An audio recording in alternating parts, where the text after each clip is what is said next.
Oh,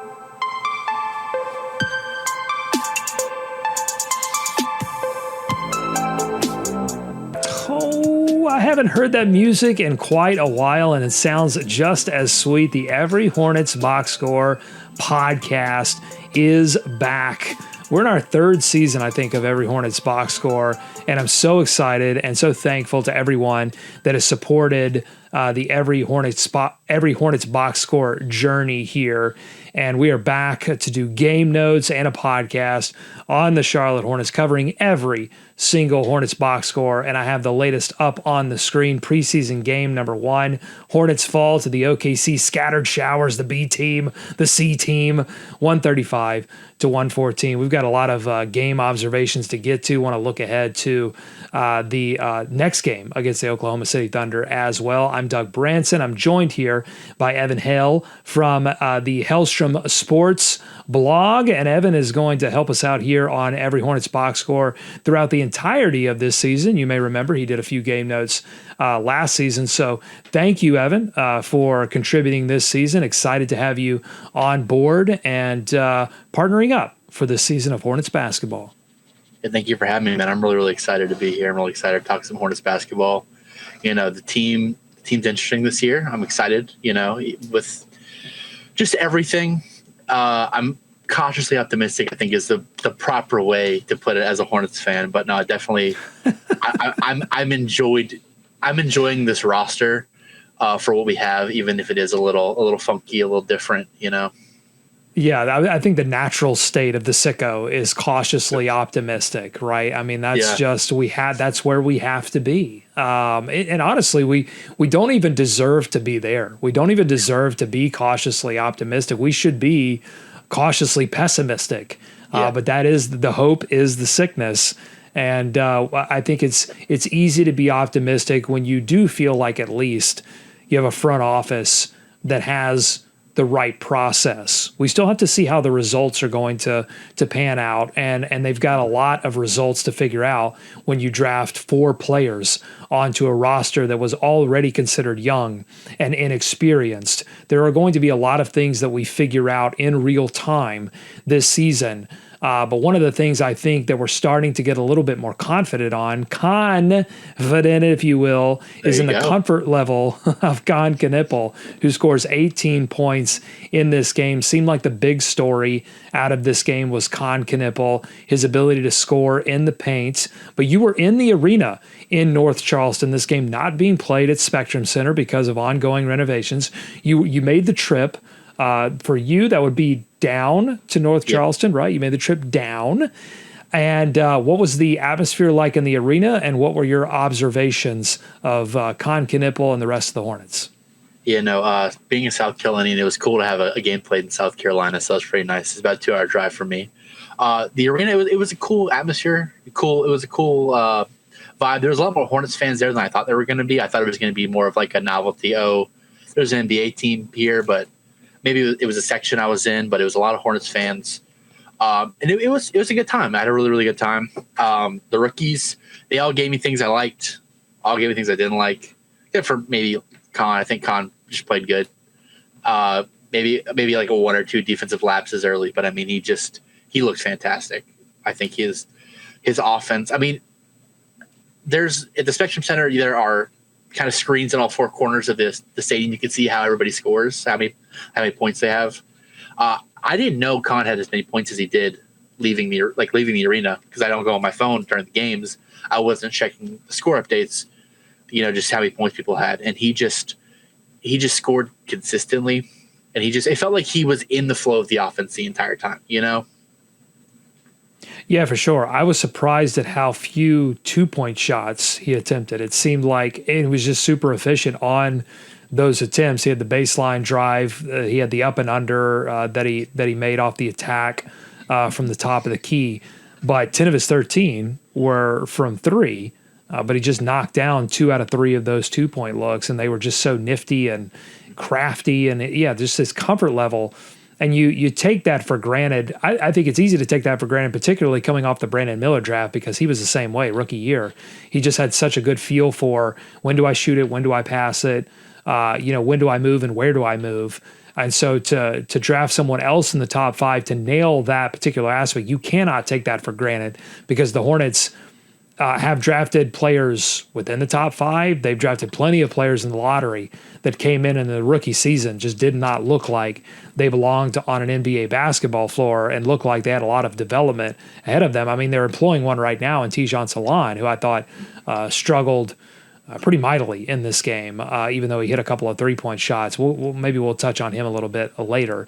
But back to Knueppel, 18 points, and he spread his scoring out, right? 3 points in the first quarter, 4 points in the second, 6, and then 5. So 7 points in the first half, 11 in the second half. He was spreading it out, which I think, again, he was taking what the defense gave him, and he was also looking to facilitate for others, looking to move off the ball. He was moving quickly, but like not too quickly, and that's one of the things you look at in rookies. You know, it's going to slow down for Knueppel, just like it slows down for everyone. But he was making quick decisions and making good decisions, and you know, just the ability to process quickly. That was something that we heard that Knueppel was going to be able to do, and I think even though the competition level is going to increase for him and the decisions are going to get harder, I think we saw him do some things that should give us a little bit of like, okay, you know, long road ahead for Knueppel, just like it is for any rookie. But I think you have some sense of relief that the Hornets, made a good decision here in the draft, at least in the early returns. What were some other observations you had? Maybe some of the veterans that you saw in this preseason game, number one. So first things first, I mean, Collin Sexton, he just, his energy was infectious, even like me sitting in my seat. Yeah. I don't know. He was yelling at times. He got hit with a hard screen that should have been a foul, came down the floor like visibly angry. And then he got the ball in his hands. The next possession, drove to the hole, hit an and-one, where he took that and he used it and hit a tough like and-one layup over 2 defenders.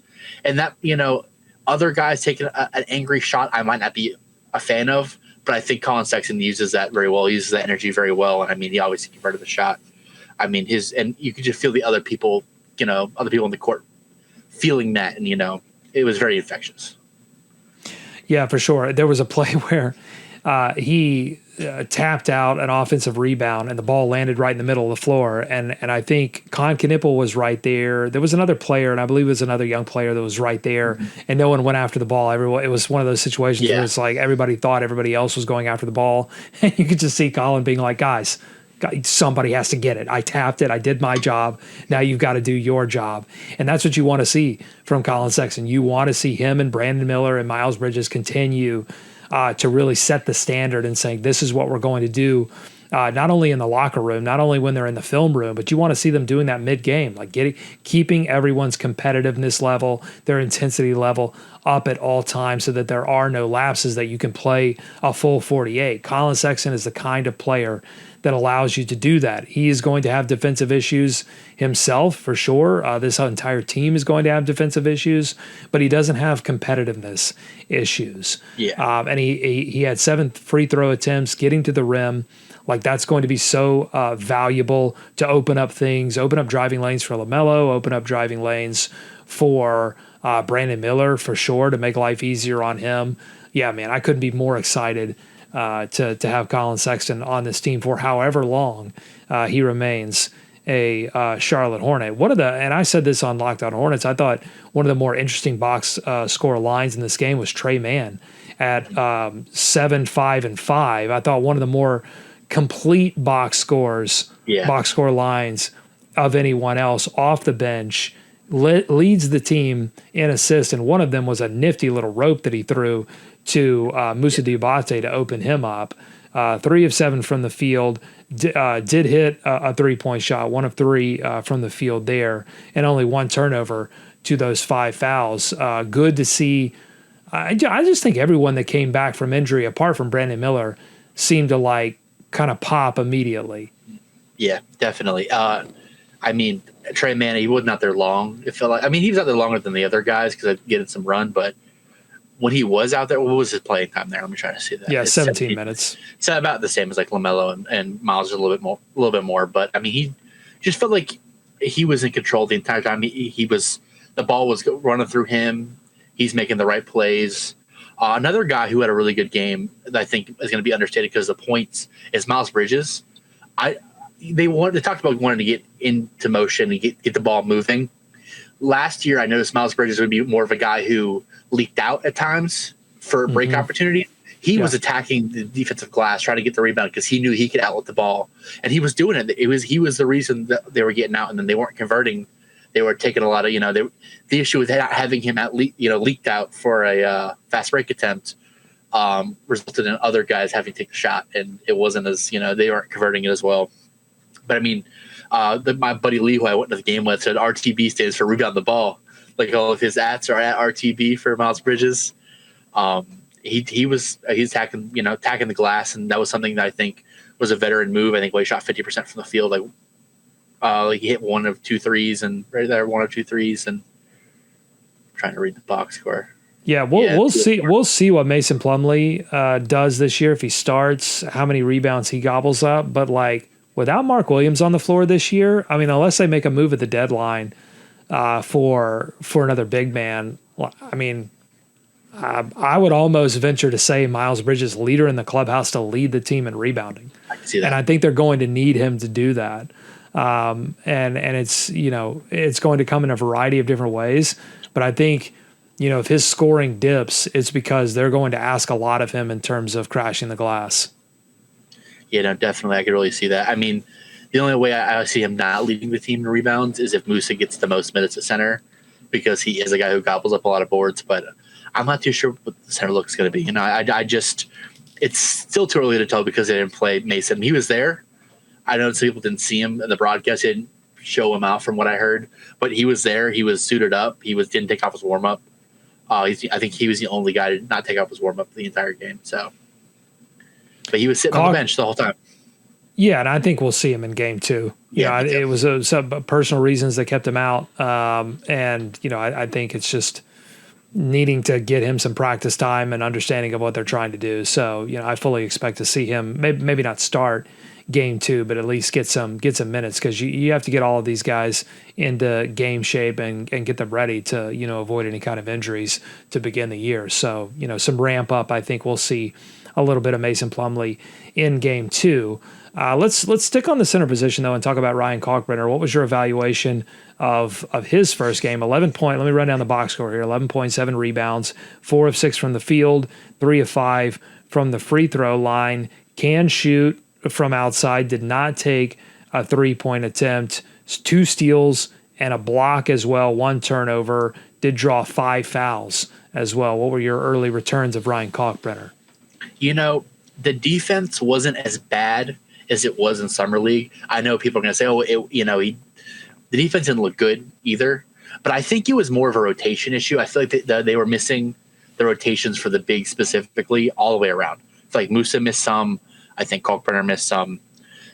That's why OKC torched us so bad, is because they weren't rotating on defense. And OKC, I know we're putting their B and their C squad. They still have that same offensive flow. They still move the ball. That's still how they're coached. They have the sets that they run, and it was just the centers were out of position. But when he was on the ball, it did impress me. He was staying in front of guards, inside the paint, which I think he wasn't doing during summer league. He got embarrassed a couple of times in summer league. He wasn't great, and I was more frustrated with the offensive side. Felt like he got the ball in his hands, and he just was either a little too soft with it, or he just didn't use his size to his full advantage. Got the ball away from him a couple of times. Shouldn't have had that happen. It kind of reminds me of not nearly as good offensively, but how people are frustrated with DeAndre Ayton because he doesn't use his strength to just be a big man and play inside the paint. He takes the floaters and the little easy stuff. Maybe not jump shots easy fadeaway jump shots like DeAndre Ayton does, but just he felt like he was too soft at the rim. I think hopefully that comes with building strength in the NBA and getting more comfortable on the floor. But I feel like he get the ball, bring it low, either get ripped or not go up strong. He was getting fouls called, and that is something that to be positive about. He was, when he brings the ball up, going back up. If he could get up and not get blocked, he was getting the foul calls. Just the offense left a lot to be desired, and him not taking a jump shot also was a little bit of a bummer on my end. I was hoping to see at least 1 or 2, stretch big shots. Yeah, hopefully we see it. I mean, he got his hand on a few offensive rebound opportunities, a few tips, but couldn't come down with it. Again, I think that is where he's going to make a little bit of money in his rookie season, and he has to, honestly. I thought he had a good pick and roll rhythm going with Collin Sexton. He's slow. Like that's not going to change. And I think what you're going to see this season is the Hornets are going to roll the dice with.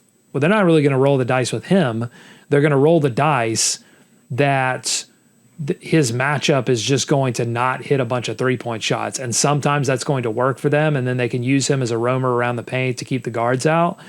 And then sometimes it's not going to work, and they'll quickly sub him out for Moussa Diabate or get Mason Plumlee back in the game. Like, I just think you're going to see Kalkbrenner as just a human dice roll. Like, because we want to take advantage of what he can do around the rim. We know he's a disadvantage here, and we just have to hope that the shot variance gods are in our favor tonight. And if they're not, then they're going to quickly make the adjustment, and he's going. I think you're going to see some nights where he plays 10 minutes and some nights where he plays 20 minutes, and that's not going to be part of some like predetermined plan. That's just going to be like, okay, they're firing on all cylinders from three. We can't really afford to have him out there. Yeah, like if we're playing the Timberwolves, he can line up against Rudy Gobert, but if Naz Reid's out there, we need to get Moose out. That kind of vibe where you need him against centers who aren't going to be out there stretching the floor. And, like I said, rolling the dice on the guys who are. Could be especially in the NBA now, it could be such a risk. I'm just curious to see how much he does play. There's a world where he plays a lot, and there's a world where he doesn't play at all. Not at all, but But yeah, I think the center minutes are going to be the most interesting thing to monitor over the preseason. And I don't honestly, I think both with the center position and the shooting guard starting 2, 3, whatever combo wing thing that's going to start next to Brandon Miller, I could very well see experimentation through all of these preseason games, and then game one it'd be something completely different, right? Like I don't know that we're going to have firm answers on any of this stuff, because I think Charles Lee is already hinting at like there's a lot of options. This team has a lot of options, which is like I have a lot of things to wear. I don't know that any of them are stellar, but I've got a lot of things to wear.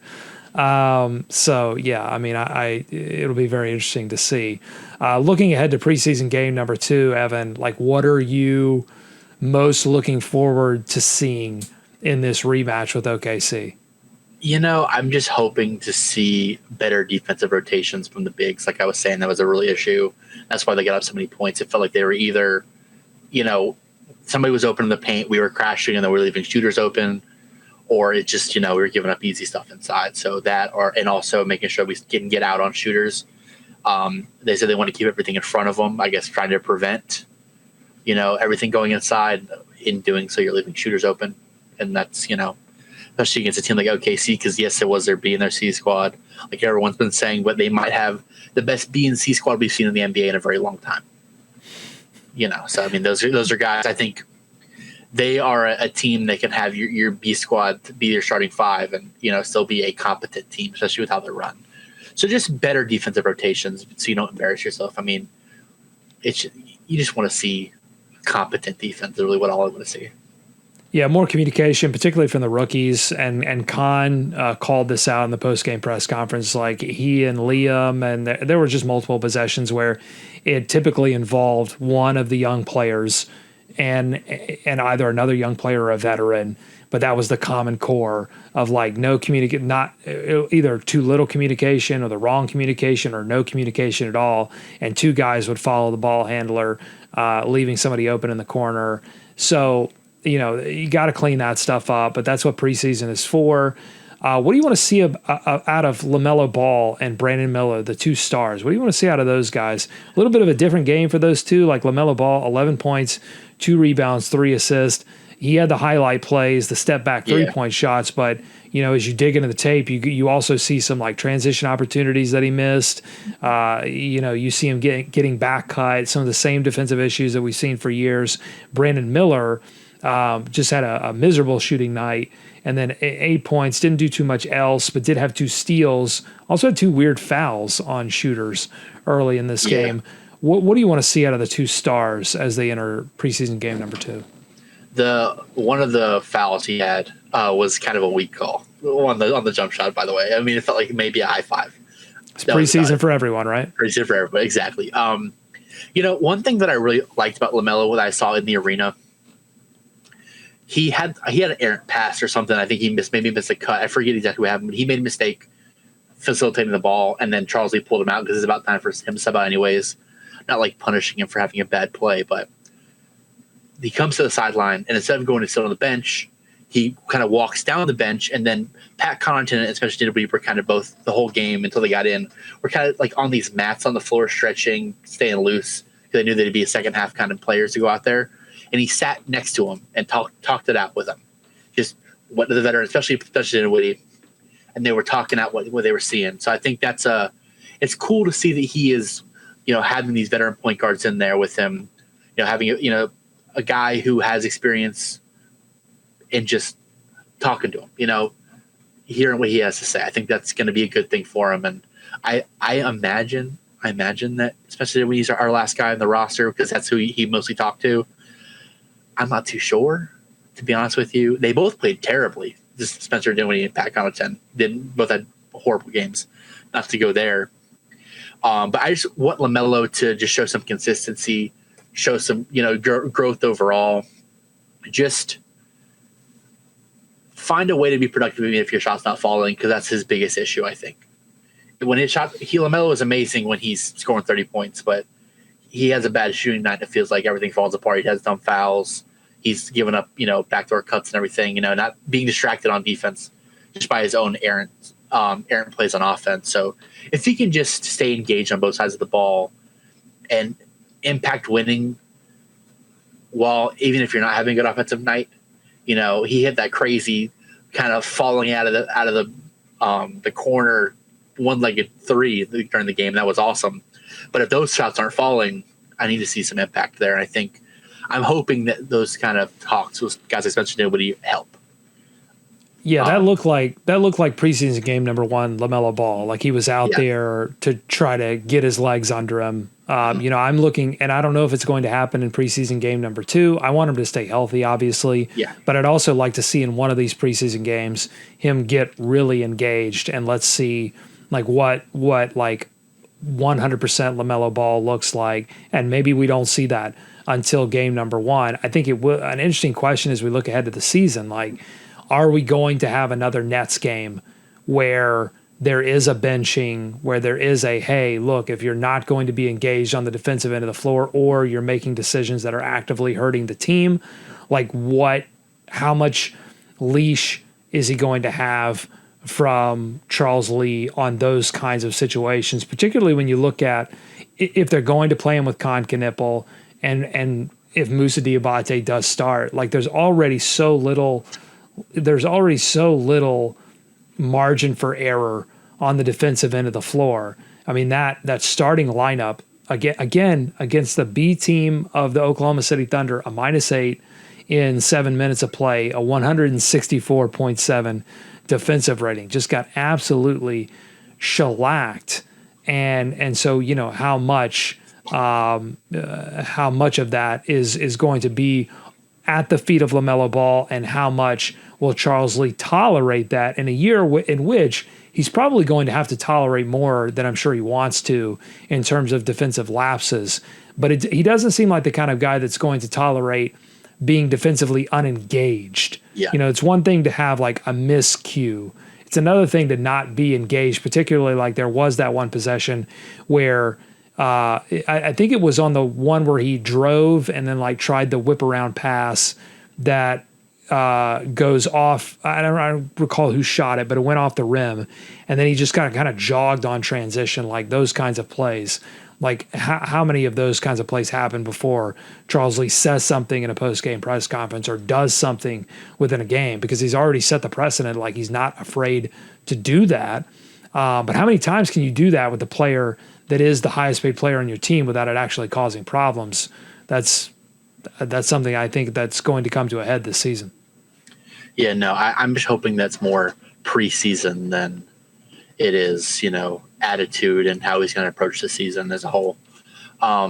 It just comes down to how much he cares. It's definitely about how much the team cares for Charles Lee as well. I think if they're engaged, I think you said it on LOH. You're like, average defenders can play good defense. You don't have to have a good defender as long as you have effort. Even below average defenders. So if this team just shows effort and communication, I think is big. I mean, a lot of our miscues, Oklahoma City, like I said, they moved the ball so well, and we were just two people were staying on a screen and leaving one guy open, or not rotating properly into the paint.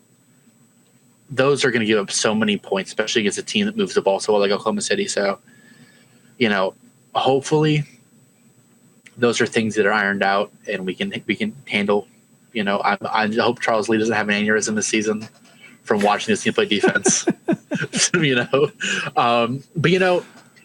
speaking of defense, and we kind of get back to where we were talking before, Brandon Miller, I think he played some decent defense. He had a couple lapses, but I think he was engaged. 2 steals. Effort, yeah. 2 steals. Totally. I think he ripped the ball away from one guy. It's kind of different when you're at the game, especially because I was in like behind the basket. I feel like I don't remember the games as well, and if I'm not watching it from the side, it's a weird thing. I think because I don't get all the same angles. Because usually I watch the games from like where you'd watch it from TV, that angle. So I feel like some of the plays I'm trying to recall, I'm not recalling as well. So I'm trying to remember. But Brandon Miller, he had some. He felt like he had effort on defense, and the big thing for me is he went 0 for 5 for 3. I don't know if you remember this Dion Waiters quote when he talked about I'd rather be 0 for 9 from 3 than 0 for 2 because that means I didn't give up shooting. I kind of want Brandon Miller to be like that because the shots are going to fall eventually. He just had a wrist surgery on his shooting wrist. I'd rather him just get the shots up, not have like a rookie situation that you talked about before where you miss a couple shots and then get in your own head and stop taking shots. Because at the least, I want him to be a threat on offense. I want them to be scared of him. And I just don't want him to his shot not fall and him give up. At least early in the season, I want him to be, not chuck up every shot. I want him to pass the ball too. But that's the thing. Yeah. Yeah, I want to see him adjust. Like if he comes in and he's 1 of 5 from beyond the arc, I want to see him put his head down. And that's why I think the minutes with Collin Sexton are going to be so important for Brandon Miller. And I'm going to release a episode of Locked On Hornets, and so I'm repeating a little bit of my take from that show too. Small sample size in this game, but in the 1 minute and 30 seconds that you saw Brandon Miller, Collin Sexton, Knueppel, Bridges, Diabate. So essentially the starting lineup minus LaMelo, enter Collin Sexton. They were a 150 offensive rating, 66.7 defensive rating. They were ahead of Oklahoma City 6-2. Again, not even small sample size. That is microscopic. Yeah, but it is, and not necessarily that particular lineup, but just the minutes with Brandon Miller and Collin Sexton, I'm going to be really paying attention to because I want to see what Collin Sexton's driving ability does to help Brandon Miller get downhill a little bit more without him completely having to use his own handle to open that stuff up. And Collin Sexton, he's a threat to score there, and he's going to score there. And then what does that second level open up after he's done that for Brandon Miller in those? I mean, what looks like right now could be bench lineups, but could easily be starting unit lineups if Collin Sexton ultimately is the choice there for Charles Lee. So I'm just really looking forward to seeing how those two guys mesh, because I think that's probably going to be more important for the Charlotte Hornets than how LaMelo and Collin Sexton get along in terms of their minutes together. I actually think what's more important is Collin Sexton and Brandon Miller. So I've got my eyes on that too. They did have a lineup that excited me too, where it was LaMelo, Sexton, and then it was Miller, Bridges, Diabate. I think that could just be a fun lineup. Defense might be abhorrent, but it might be fun too. I mean, I guess Diabate has the effort, and if Miles Bridges has the effort, he's been a plus defender. But if LaMelo can stay in front of the shooter, whoever he's guarding off the ball, that could be a fun, at least offensive lineup. Absolutely. All right. Well, this was fun. Evan, I appreciate it. We're going to do this more often this season than we ever have before, and you will see Evan very soon on the game notes here for every Hornets box score. Thanks so much to everyone who supports, whether you're a free subscriber or you're a paid subscriber. Really appreciate you for reading and sharing what we're doing here at every Hornets box score. For Evan, I'm Doug. We will see you probably at the beginning of next week to recap the next preseason game for the Charlotte Hornets. Go Hornets, go America. Let's swarm Charlotte. We'll see you soon.